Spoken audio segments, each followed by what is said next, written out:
Can't believe it, man. To see all these guys in costume ready to go.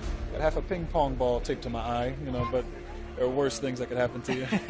What I'm wearing, this is a performance capture suit. You know, we got the dots here to capture all the joints and mobility and motion that Cyborg's going to be having.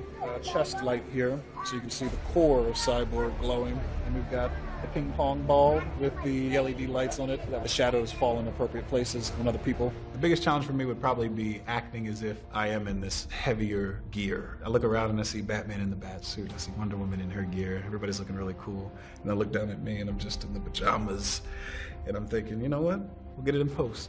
But it actually gives me a little bit more to work with. But that's also a situation that Cyborg is going through in the context of the story. He can't take off his costume. He can't live that normal life that everybody else can just take off the cowl and hang up the boot and just go off and be their alter ego. He can't do that. So I feel like it's a little bit of fuel for the fire, if that makes any sense.